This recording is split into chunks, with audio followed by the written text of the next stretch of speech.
running around with their phones or bad production quality. Everybody pretty much has a smartphone or knows somebody who has one. People can do just what he did with free software. All it takes is sitting down, taking a deep breath, and looking and talking about what you want to do. That's how it's just that easy. All right, we got Roger Stone. Roger Stone, you there? I'm indeed. I'm glad to be with you, Rob. I'm glad to be with you. I didn't know that Fox News political correspondents are outing you now. This was news to me. I just got this. It's really quite extraordinary, and we've got time to deal with it. But basically, if you took every single fake news story generated in the last year and you rolled them all into one, half-truths, partial truths, non-truths, inaccuracies, and put them in one story, well, there it is. We can knock this down. It's the same old Russian collusion delusion. But also on the menu, Republican primaries today in California and Alabama. Very important contest. Talk a little bit about that. And, of course, the big issue in the news.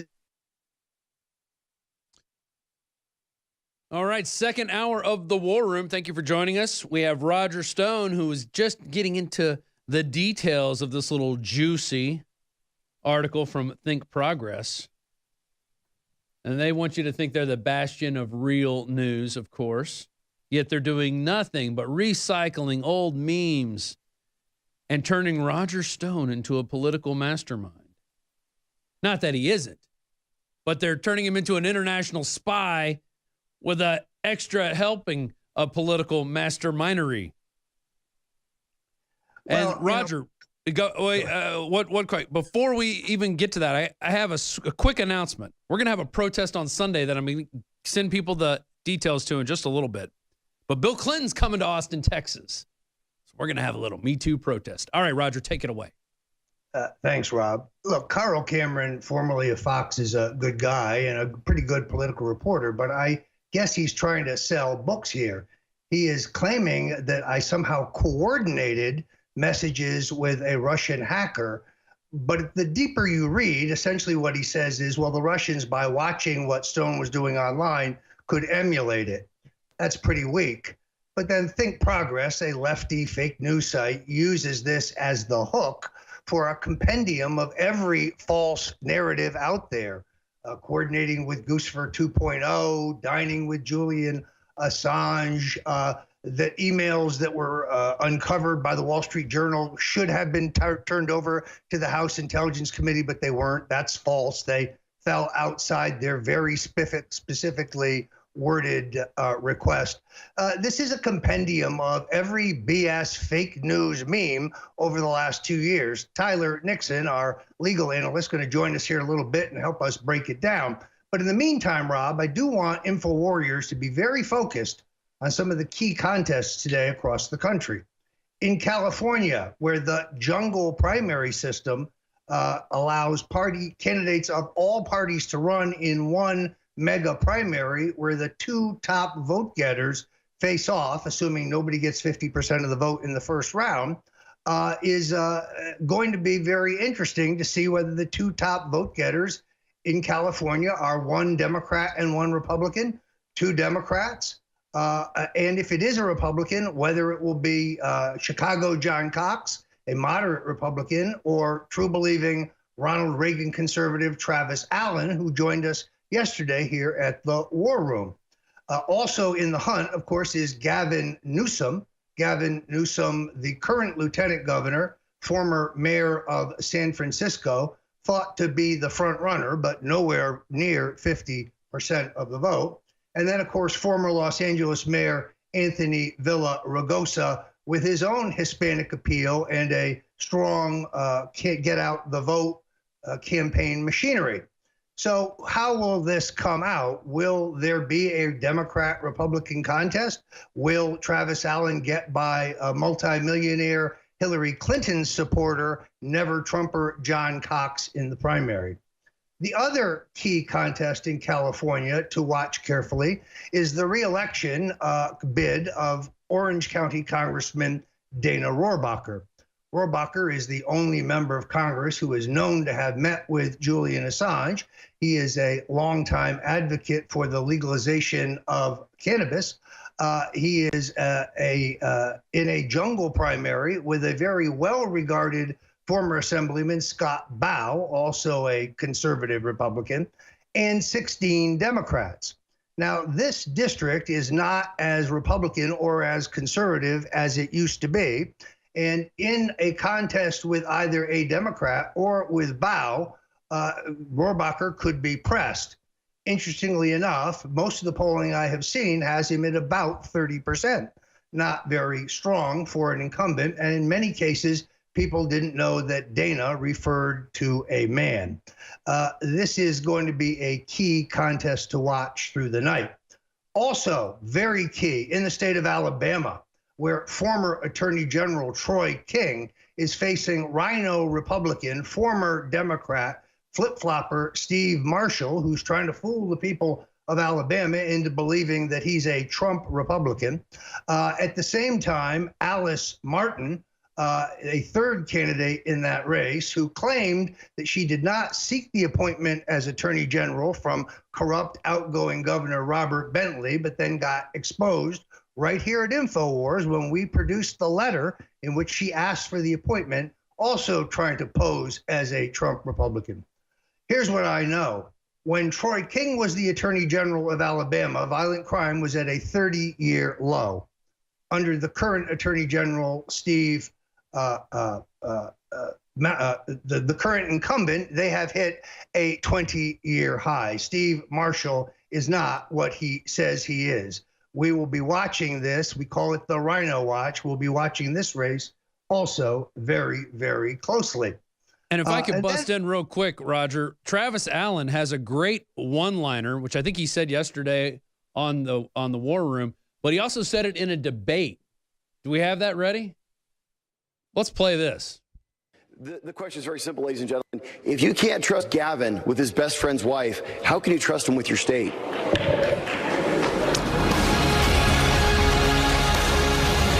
And he literally dropped the mic after saying that. And that has to go back to Gavin Newsom, I guess, betted and ended up marrying the wife of his best friend. And incredibly, he divorced Kimberly Guilfoyle, now of Fox, one of the most beautiful and intelligent women that I know, a former prosecutor and a real star. So I would say that Gavin Newsom made numerous mistakes. It will be very interesting to see also how the Maxine Waters Omar Navarro race stacks up. Now, there are multiple Republicans in that race. Navarro, who's discovered by Owen Schroyer right here at INFOWARS, has run a very strong net-savvy campaign. Maxine Waters, of course, would have an enormous edge because of the enormously Democrat leanings of this district. But it's important to recognize that this district, once majority or at least plurality African-American, is now plurality Hispanic. And there's a growing Hispanic Democratic constituency in the district. This is among the very poorest and destitute districts in the country. Who will be in the two top vote getters? Will it be Maxine Waters and Omar Navarro? Well, we're going to... /show is the free stream to send out to everybody you know. Rob Dew here, your host of the War Room. We got Roger Stone, got Tyler Nixon on the line. I'm just going over this list of attendees for Bilderberg 2018, which we will be covering. We have a reporter en route at this point. Got other reporters joining him. Should be very interesting this year because the wave of populism is upon us. And the titans that have been in control, those who want to see a European Union, which is basically the vision of Hitler, are running scared. And we'll get into that in the third hour. Let's go back to Roger and Tyler Nixon. We're I guess, finished up with Robert Kennedy. There was something, that iconic photograph. I want to say one thing, Roger, that iconic photograph of Robert Kennedy lying there on the floor. Who's holding his head? And all the people around him, it's the busboy who's holding his head and actually took a rosary from his pocket and put it in his hands. I never knew that. They just re-interviewed him not too long ago. It's very moving. Tyler, you had some thoughts on this anniversary. Actually, yes, and it's interesting because the day of the assassination was my grandfather's 50th birthday, which makes today his 100th birthday. Stan Karmansky, good man. I just want to remember him. Would have been 100 today. Great man, actually. From Polish, dirt poor Polish immigrants. Obviously, a lot different than the life of Robert Kennedy. But Robert Kennedy was a hardball conservative, anti-communist, anti-mafia. He took on a lot of forces, and he was the hatchet man for his brother.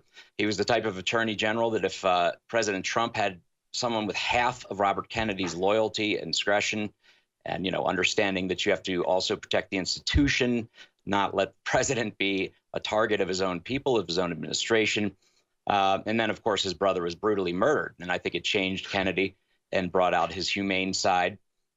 Unfortunately, though, he was immediately and would always be to them, to the deep state, and particularly to Lyndon Johnson, an existential threat if he ever became president. Because even though he signed off on the Warren Commission, at least publicly signed off on it, said, look, I stand by it. It is what it is. We know that Robert Kennedy and Jacqueline Kennedy, through French intelligence, had obtained intelligence that effectively said Lyndon Johnson was the center of it all, and he was sort of the prime mover for it. But, obviously it involved other elements. You'll notice that basically the Martin Luther King assassination, along with John F. Kennedy's, were the last sniper assassinations or attempted assassinations we've seen. After that, from all these up close assassinations, you had George Wallace shot at, you had Gerald Ford shot at, you had basically Kennedy was again an up close killing. So same goes for Mark David Chapman, who shot John Lennon. You had John Hinckley, who seemed like a space cadet as well, took a shot at Reagan. Roger, you can obviously weigh in on that. And funny that the last president that we really knew of to have a serious assassination attempt on him was Ronald Reagan. After that, George H.W. Bush, Clinton, George W. Bush, and Obama. So I guess it comes down, you have to have somebody worth assassinating who isn't going to be assassinated by his own. So I find that, curious, but they did take out Martin Luther King and both Kennedy brothers, who were speaking of peace and humanity and justice and, de-escalation of war and those kinds of things, and civil rights. And, they were cut down brutally in cold blood. I don't think people can comprehend the impact that this had. Roger, you lived through that time. I mean, I'm always curious how it affected you. I think people weren't as keyed in. They were, slaves to the television networks who just pushed the party line and buried things. You had to be a researcher to really know about it. But I'm curious, how did it strike you? Did it affect you? Well, at the time, remember, we had a mainstream media monopoly dominated by 3 networks and 1 or 2 major national newspapers. And therefore, there was no market for alternative theories or research or information.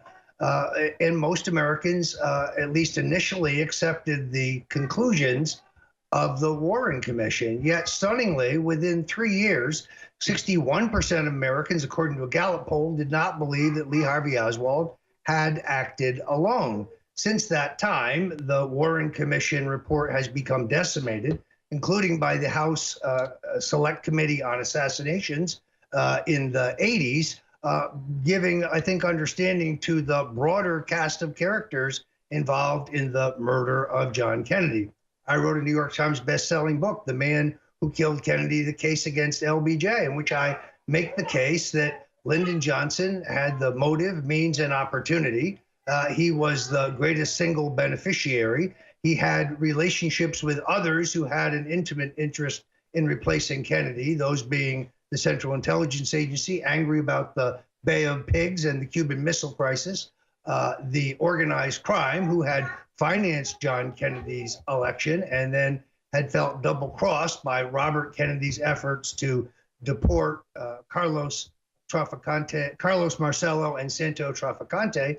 And then, of course, there was Big Texas Oil, who was upset with Kennedy about the repeal of the oil depletion tax. Add to the fact that John Kennedy was challenging the central banks, wanted to return to a hard dollar of either gold or silver, and you had a perfect storm where the entire political establishment had inherent interest in replacing John Kennedy. none so much as Lyndon Johnson, who was facing prosecution in both Bobby Baker and Billy Sol Estes matters. So it is within that context that, yes, to this day, I believe that those who were involved in the murder of John F. Kennedy were essentially the same players involved in the murder of his brother. And I don't think there has been a definitive book on the Robert F. Kennedy murder. I read Chris Matthews' book about Bobby Kennedy. I don't know how he missed the fact that Ethel Kennedy was a bridesmaid at Joe McCarthy's wedding, or that Robert Kennedy's sister Eunice was the godmother to Senator Joseph McCarthy's only son, or that Bobby and Ethel were the only two Democrats essentially to attend Joe McCarthy's funeral. Those facts seem to have eluded Mr. Matthews. Yes. Here's the thing is Bobby Kennedy was, I don't think, a vindictive man, but I think that if he became president, he would have made sure that justice was in some manner had in the death of his brother, which made him again, a central target of Central Intelligence, those involved with the assassination of his brother. And as we saw later, they have two ways now. I mean, they've had two ways. They can either kill the man, kill the person, as they did with JFK, as they did with RFK, as they did with Martin Luther King. And as they had to do with Reagan, the ones who can't be sort of compromised have to be killed. So you notice that unfortunately Richard Nixon, he suffered political assassination. A bunch of CIA plumbers running a botched operation that gets caught in the DNC. It's absurd. I mean, Nixon didn't, he wouldn't have been that stupid and brazen about it. I mean, his deal was to try to protect the presidency and to try to protect the institution from being just completely eroded and destroyed by these, hijinks that were going on. Not that he didn't necessarily condone it, but, the bottom line is this, though. Trump, I don't know. I don't think they can compromise him. I've been concerned about attempted assassination or premature death in office with him. Assassination is and has been and always was a real political tool. I mean, just because we're in a more media-based age and so forth, and they can character assassinate you much more easily or just erode you to death, as they have attempted with President Trump, with this miasma of fictional nonsense that they've been running on the country, a scam, a gigantic scam to politically assassinate Donald Trump with Russian collusion, no less, blaming it on the Russians, just exactly what they did with John F. Kennedy. Lee Harvey Oswald, he was a Russian. He had defected to Russia. That he was part of the Soviets. It's really, their playbook is very limited, and it's exposed. All right, and Tyler, part of it is 30 seconds to go, just so you know. MK Ultra. Yeah, no, I'm aware. MK Ultra is a big part of that too. I think programmed assassins, mind control, that was real, folks. And they, the CIA definitely had his fingerprints all over Robert Kennedy's assassination. God rest his soul. Great. Okay. Super all right. Lawyer Tyler Nixon, Rob Dew. I'm Roger Stone. Thanks again for joining us at the War Room. Final segment of the second hour of the War Room. I'm your host, Rob Dew. We had Tyler Nixon joining us and Roger Stone. Roger, I want to talk about this. This has been a meme that's been going around that Melania Trump is missing. Nobody knows who she is. Is she having a body double? So Steve Watson wrote the article, Body Double, ? Missing Melania Conspiracy Theory Perpetuated by Unhinged Leftists. And then we have, well, it was up on the Daily Mail. We finally have our spotting of Melania at an event for Gold Star veterans. And so how did this get created? She went in for a medical procedure and I guess just wanted to lie low for a while. I've heard other people have said they had the same kidney condition and it took them 3 months before they could even go outside. And she's done it in 25 days. So what do we know, Roger? Well, and there was at least one media personality out claiming that her disappearance was somehow evidence of spousal abuse, which I think is outrageous. Melania Trump is a very private person. She's a very educated, very cultured, very decent person. She guards the privacy of her son and their family zealously. She has not asked to be in politics, but she has played the supportive role of a great first lady. These attacks on her are really unseemly. She had surgery. Presumably, it has taken some time for her to recover. But the idea that she's missing has now been disproved because she has shown up at a public function. She is obviously an enormously beautiful and unique individual. The idea that there is some body double who looks exactly like her is a little far-fetched, I believe. Even Stephen Colbert got into the act. There's a link to that in this article, which also shows a lot of lengthy tweets from disdained liberals. We are in the kidney surgery is no big deal phase of conspiracy theorizing. Suddenly, every journalist in America is an expert on how long it takes to recover from kidney surgery. Those are people trying to talk sense into people. So somebody said, oh, she attended an event, and they go, what, you think that's proof? Yeah, here it is. First public appearance of FLOTUS in just under a month at the Gold Star Families Reception. And Lisa Evans goes, are you seriously offering that as proof? Like, what is, it's just unhinged. It's pretty strange. It's not like she collapsed in public and had to be taken to an apartment house in 70-degree weather. Look, I think the attacks on her are part and parcel on the fact that the economy's running at about 4% growth in GDP. We're on the cusp of a historic peace deal in North Korea. Clearly, the president is making America great again. So now what do? We attack his wife, who I think has served as first lady with great dignity and great class. It really is pathetic that unfunny comedians like Stephen Colbert think they can score cheap shots on the first lady. Wait, he's a comedian? Yeah. I thought he did a news show. I thought he was a real news broadcaster. I didn't know that was an act. It really is disgusting, and it goes to show you the degeneracy of the left, the radical, screeching, squealing, rapacious, just malicious left. I mean, malevolent, really. There are people out there, they just don't care. I think if you're in the political arena, if you put yourself out there as, any politician does, as anybody who is an activist does to some extent, as a commentator or an opinion commentator would, who has strong opinions, I think you should be held to task. You put yourself out there. You got to be in the arena. You got to be ready to face the the blows and whatever, and the dust and sweat and blood, so to speak.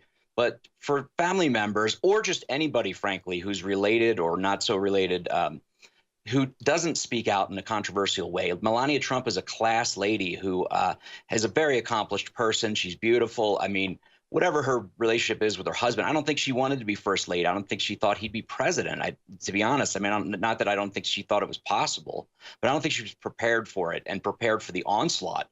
So it really is disgusting. She's aware of her image, I'm sure. I mean, she's aware of, how could she not be? She's in the center of the spotlight, but really it's more of a spotlight of hatred in so many ways for all the people who love Melania Trump and think she's an accomplished class lady and really just a fine person, a wonderful mother, and even, great wife, that these people just, will savage her and go after her. And you're dealing with like a pack of hyenas who are just race to the bottom. How disgusting. I mean, it's Gawker, like for that kind of stuff, exposing people's personal business.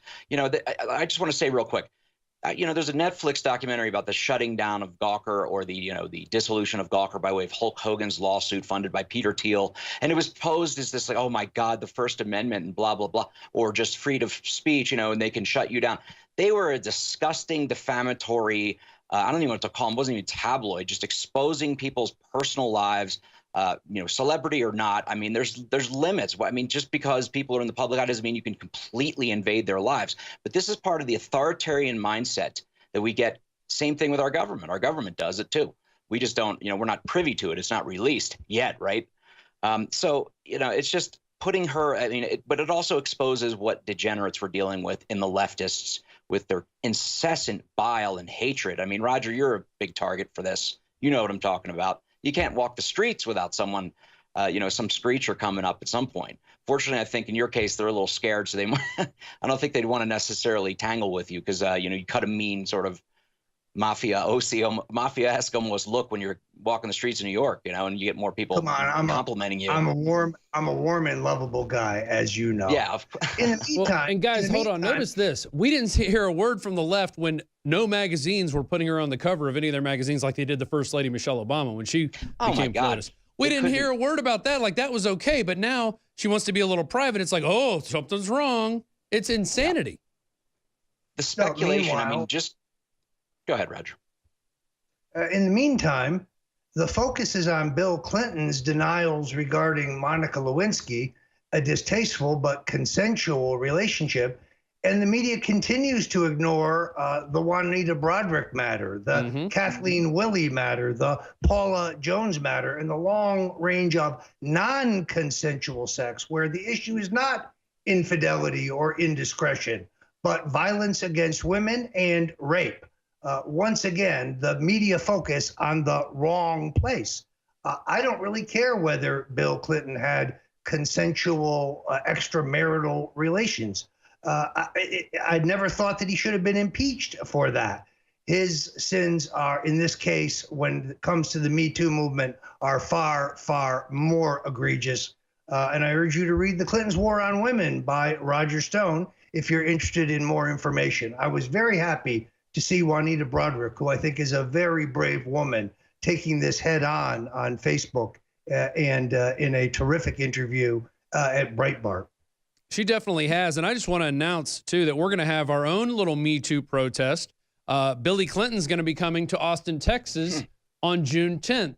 So we're going to be having the 4 to 6 show, the regular Sunday show. And then Owen Schroyer and crew are going to go out, and we're going to be going live probably from 6 to 8, maybe 6 to 8:30 at the Bass Concert Hall, which is right out. It's in the University of Texas, a little north of downtown in Austin. And we will be gathered there having our own little Me Too protest. Hopefully we can get Juanita Broaddrick on either Friday or Sunday to talk about the attacks Bill Clinton did to her and how the media just covers it up. They don't ever want to talk about it. The whole emphasis of that NBC News interview is all about the intern.